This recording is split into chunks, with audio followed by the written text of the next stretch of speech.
Hello everyone, Carlos Tobin again with another ball review video with Jeff Furchet. Hi everybody. So we've got, I think this is episode 7 now of the Storm Challenge Jeff versus Carlos series, where I'm using Carlos's own bowling ball to try to beat him and to see how that works out. And we use the newest releases that come from Storm, Roto Grip, and 900 Global. So you guys can see how they work for two different bowlers using the same layout, so using the same ball. So you can see if one of our styles matches up to you. Maybe this will be the layout you like. Yeah, and today we're doing the latest release from Roto Grip, the RST-X3. This is the hybrid version, but it's a two-part pearl versus compared to the RST-X1 that was a two-part solid. And so with this ball, I actually use the RST-X1 a lot. You saw me using it during the players both years. It handled the oil very well, except for when the mid part of the lane went away, it seemed to be a little too smooth. So I was really looking forward to this release because with it being two-part pearl, I expected a little bit more continuation. My only question was, is it going to be closer to an RST-X2 or is it actually going to be closer to an RST-X1? And boy, this ball hook. Let's find out. Yeah, so, for sure. This is a race to 4 strikes, and if we both strike, nobody gets a point. And if neither of us strike, obviously nobody gets a point. So we'll start right up. It looks like Carlos is leading off here on the screen. So we will start up the video. This is obviously pre-recorded because we're here in my apartment recording this while it's on the screen. Obviously, we're not doing this live. So we know who won, but you won't until this is finished. So here we go. And with the very first shot, and you're playing around, looks like 16? Yeah, somewhere around there. I decided going into this shooting that I was actually going to try to play the house. This is a typical house shot at Green Acres Bowl. I was just going to try to be more loose, not try to focus so much on the mechanical aspect of it. And yeah, I just lined up closer to 15, 16, and I was kind of getting it, you know, closer to like 5, 6, somewhere around there. But yeah, like I was saying, that this ball really grabbed my attention from the very get-go because it does turn a lot. It is a lot closer to an RST-X1 that I expected. It did not get down the lane too clean. Clean enough, but it had plenty of motion down lane. It seems like for you, it wanted to push a little bit more than you expected, but it still had plenty of turn down lane, right? Right, absolutely. So this ball for me, I can definitely see the difference in the two-part pearl and the one-part solid then to the RST-X1, which is the one-part pearl, two-part solid. So we both struck there in the first frame, but I came up a little light.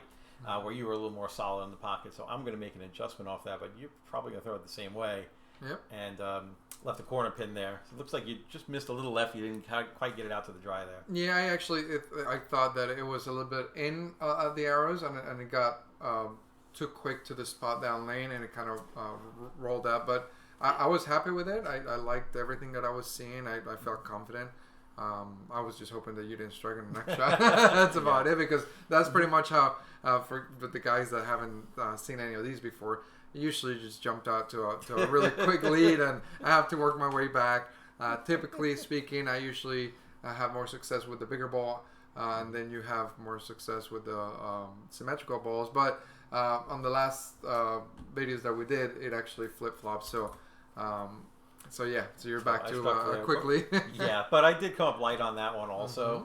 You can see I'm playing about at the arrows maybe 2 or 3 boards deeper than you are, which is interesting because you like the slow hook a little more. But as we've done these videos, you've kind of adjusted that and gone a little straighter and had a little more success doing that. So we'll see what happens with these 2 releases.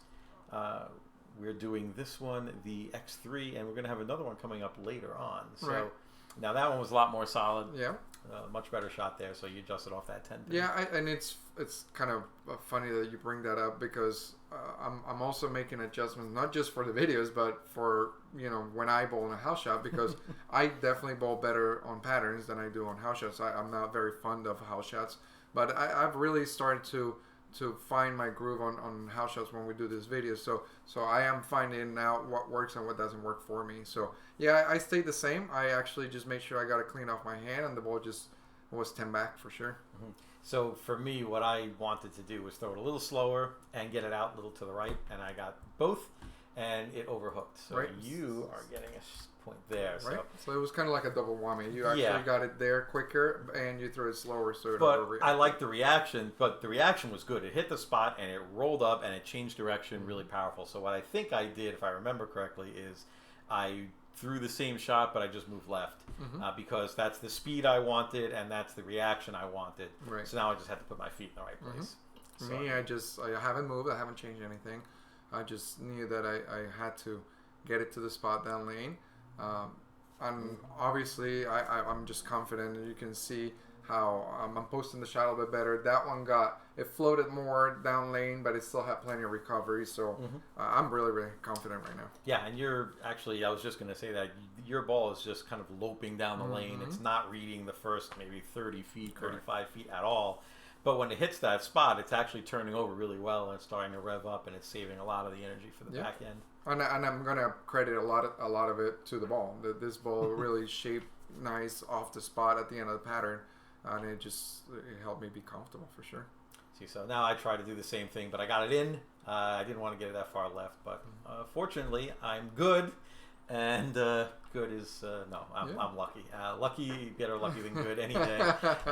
And I was fortunate that I struck there because obviously there's a lot of oil on the house shot here in the middle. I thought I was going to come up light, but I was fortunate I strike, so the score is still tied as 1. So for the people at home, what do you look for when you start missing on a house shot, right? What do you like to see from a ball that allows you to get comfortable and be like, okay, I got the right ball? Because a lot of the people, they come to me and they ask me during league, is like, every time I miss a 6, and obviously that's not conducive to scoring. So what do you look for in a ball? I'm looking for a ball that will hook in the right place, and I don't mean like left, right. I mean at what distance down the lane is the ball hooking? Because on the house shot, you have to use that dry on the outside, and usually there's a lot of it. So I want the ball to hook off of the dry, and I kind of know at what point I want it to hook, but I need to make sure the ball doesn't hook too early or too late. If I get it to the right place and it goes past it, then that's probably not the right ball. Or I can move right, but I probably don't want to move right on a house shot because that's just going to put me closer up against the dry. My move is always going to be left. So I want the ball to not go through the break point because then I'm going to move right, and I don't want to do that. Correct. If the ball hooks too early, then I have to look at the shape the ball made. If the ball kind of straightened out in the back end, then that tells me I can't move left with that ball because it's just going to roll out. You got that ball way too far. Well, we both struck, so we were still tied. This one, I just kind of overthrew it. I got it right quickly. For me, going back to the question that I asked you, I look at the misses on both sides, and I want to know whether I'm going to pay ultimate penalty. Obviously, on a house shot, I don't want to miss to the right because, like you said, there's extra friction, there's extra help that makes the ball bounce too quickly, just like in this case at Greek Church. But when I miss in, I also, if I 210, it's definitely not the right ball because now I got maximum penalty from both shots. So I want a ball that when I miss in, it still rolls and it holds the pocket, but that doesn't deflect as much. I rely on the ball more. You probably, because of your speed, you're able to just control some of those variables just with your natural ability. I want the ball to help me slow down the right part of the lane, just like you say, but I rely on it more. Right, and that shot, I really wanted that shot to strike. I liked that shot. I thought it was really good. But after you, Greek Church, my ball, and you Greek Church because you got it too far right. I think I 4-9 because the ball just hooked too early. The lane was breaking down a little bit. If I remember correctly, this was not a fresh house shot. I think somebody had bowled on this pair for maybe like an hour or something. They weren't using like a plastic ball up the middle or anything like that. They were just throwing a regular ball. But there was a little bit of play, so I recognized that means the lane was hooking a little bit. This shot for me, this one right here, it told me the same thing. Yours, I wasn't quite sure whether it was a combination of things, but I suspected that it was going to start breaking down, and this shot really told me that because I actually kept it in line. 3 shots ago, that was flush, and now almost 410. And I was lucky enough to get the 4 out. Unfortunately, obviously doesn't count for the contest that we're doing right here. So let's see if I can strike. So I probably moved left here, which, I took a big jump left. And you rang a 10. I rang a 10 because I didn't get the ball enough to the right. But I think I was maybe afraid a little bit to get it too far to the right to that spot because I didn't want to jump again. So now I see that my misses is going to be in the pocket and leave a 10 pin, but I probably have to move my target with my eyes, maybe a board to the right or so. My move after I left the 10 pin, almost the 410, it was 3-1 left. In my mind, I just wanted to get the same shape, projecting it to the same spot down the lane and letting the ball just turn over. See if I was able to do that in this shot. And you could see. You're up the back of that one a lot more. A little bit more, yep. So Absolutely. that read you kept it in the oil, and that read the oil a lot better. So my 3-1 move, and subconsciously I kind of stayed more out of the bag, predicting that the ball was going to start up a little bit sooner, and it did just that and went just flush. Okay, so now I've got to get up and I've got to strike off of that 10 pin that I just left, so that you don't take the lead here. So I'm thinking, like I said, the ball got through the heads really well. It didn't hook early. I just got to get a little more to the right. And you can see I did that this time for sure. I got that ball right, and that ball was just dead flush. Yep. And I'm liking everything I see about the ball. Remember, it's the same ball, 2 different releases, 2 different speeds, but the ball off the spot in the last, let's say, 10 to 15 feet, it's actually shaping out correctly. It's looking for the pocket and driving through the pins. Even on the shots that I missed, the ball actually kept continuing. When I missed to the right, it great charge because it overhooked and it kept going. And when I actually missed in, and I almost 410, the ball actually kept hooking. So no move for me after the last shot. I'm comfortable. My 3-1 was plenty, and that was just really, really good off my hand. I'm actually surprised that ball didn't hook off of the spot a little more than I thought it was going to. You weren't as up the back. It kind of twirled a little more. So I thought it was going to be a little more angular off the spot, and it wasn't. So I was a little disappointed by that. I thought maybe I'm going to have another opening here. That ball's going to hook too much, but it didn't. It held. Right. But I guess that's the 2 parts pearl in this ball, getting it to hold when there's some volume in the middle there. Yep. So now I've got to get up and I've got to match that. Yeah, remember this is a high RG ball too. It's a 253 RG, so it definitely gets down the lane a little easier, that core. Yeah, that was a really good shot. Yep, that was really, get to the spot well.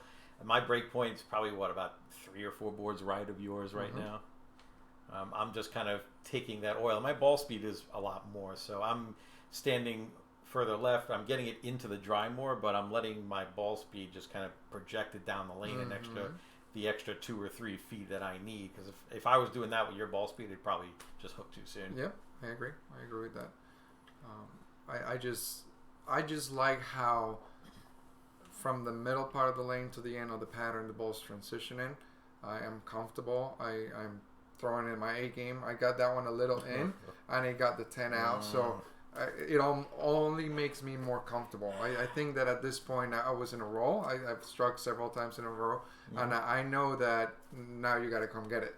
In other videos, I've always been behind the able, but I just got in a groove here, and I was feeling good. Sure. I didn't like that tapping the 10 out there.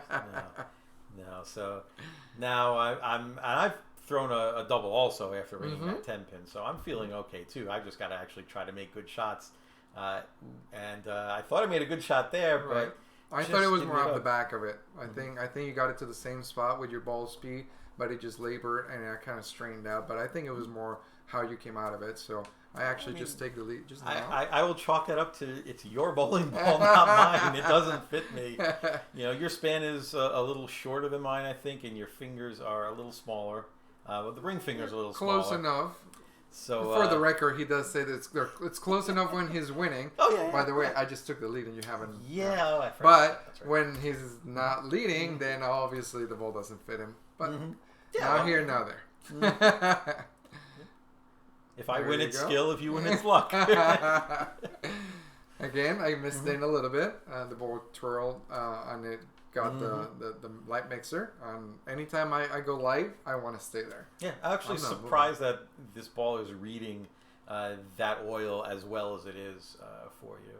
That's when I realized that it was closer to an X1, because for it being 2-part pearl, I expected it to hydroplane a little bit more in the oil, and it never did. It actually, maybe because there was some play before we got on the pair, but it read really well every time I missed in. Yeah, and I got that ball to the right a little early, and I threw it a little slow, and that ball just had no chance. So you're up 3-1 now. Okay. That's not good. Not good. Not good at all. But yeah, I threw that ball not so great, and you can tell the ball just hooked too early and just went through the face. The old, I like to call it the old Templeton Peck. If you're my age, you know who Templeton Peck is. That's Face from the A-Team. So whenever I go through the face, I call it the old Templeton Peck. All right, and here it is to start putting the pressure on you. I haven't missed in a while. I feel pretty good. Got that one even further right. Yep, another strike. That's what, like a 4-bagger, 5-bagger now, something like that. Probably, yeah. Between the half tens and the mixers and the. You know how many that is? That's more than I have in the whole series that we recorded. That's my first 5-bagger on any of these. Might be. Yeah, it might be. But it just every time I miss right, it kind of lays off, but it's still corners. Every time I miss in, it gets into a roll and drives through the pin. So I really like this ball on a house shot. It's funny you said that you see this ball as closer to the X2 for you. The X1. Sorry, you saw this ball closer to the X1. I found this ball be closer to the X2 for me, because for me the X1 was very smooth, very early, and this ball was very angular and it had good length.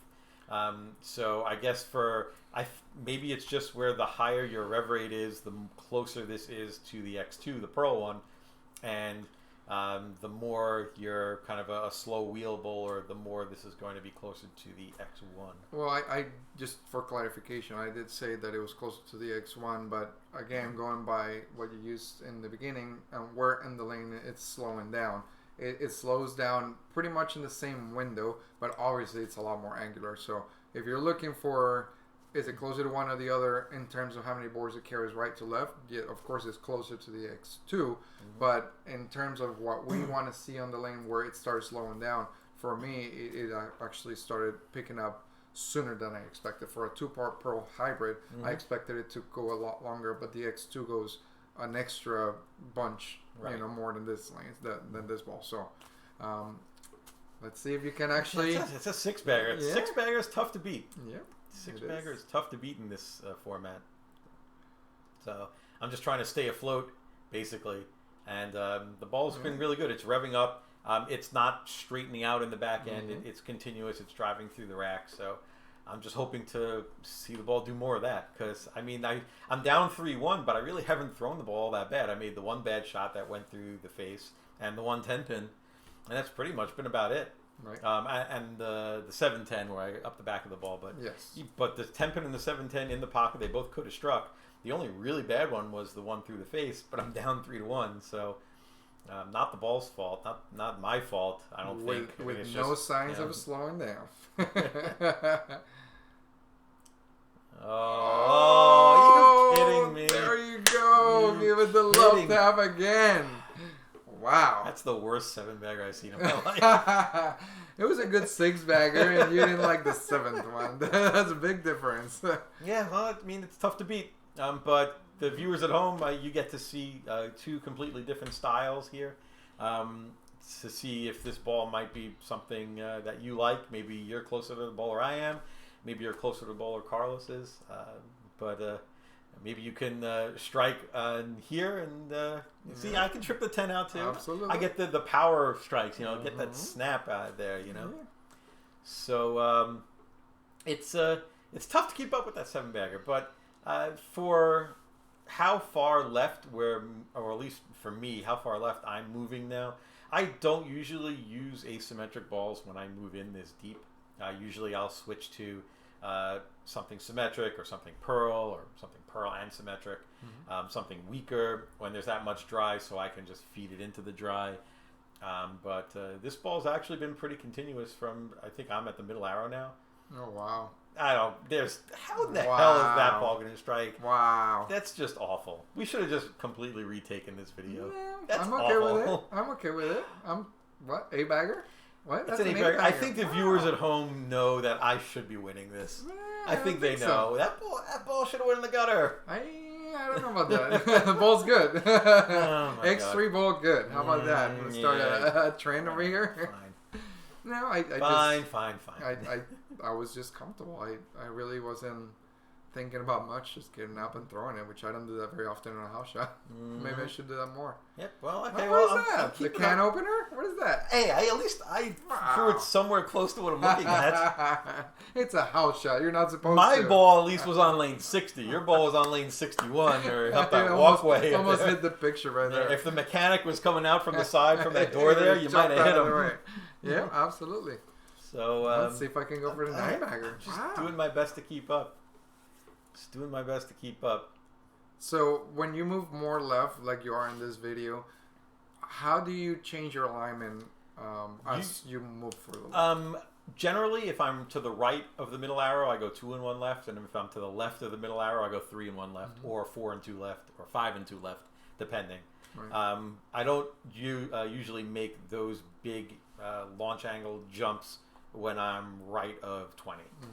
Just because with my ball speed, if I do that and I happen to overthrow it or just juice it a little bit, it's going to be gone. Correct. So I would rather try to keep my speed something close to normal because I already throw it kind of hard. Right. And if I try to do small angle moves, 2 and 1, maybe 3 and 2 sometimes. If they dry up a bit, but I'm still right of the middle arrow, I'll go 4 and 2. There it is. Yeah, and there it is. There it is. 9-bagger to seal it. The 9-bagger did seal it. So we'll put up the 4 to 1 there so you can see. I don't know about that. I thought I bowled pretty good to lose 4 to 1. You bowled good enough to get 1 point. How about that? You guys at home, you know that I should have won this one. I'm pretty sure I should have won this one. Coulda, shoulda, but you didn't. And I take the lead. Yeah, you take the lead in the series. So that's 4 to 3 now for you. So everyone at home, I hope you enjoyed this video. If you have any questions for either of us, just leave them in the comments. If you have any questions about the RST-X3, again, please leave them in the comments. We're pretty good about answering those, and we'll answer whatever you want to know about this ball. If you like it, if you don't like it, if you like this video, if you think I should have won, put that in the comments too. We'd like to hear that. Any last thoughts? No, I just see this ball when we did the matchmaker at Green Acres in collaboration with Storm and Ralph. This was one of the most popular balls for different types of bowlers, and I can see why. It's not early enough, but it is strong enough. It's angular enough, but when you get it to the drive, it still drives through the pocket. It almost always wants to just continue in the back part of the lane. So make sure you see your favorite pro shop operator, get your PAP measure, get all the the data up to speed, and just go ahead and get yourself one because it's been very popular here. I just want to say thank you to Green Acres Bowl and Chris Arbor, and thank you to Storm, Turbo, and Coolwick, for providing us with the gear and all that. And thank you. Thanks everyone for watching, and we will see you next time.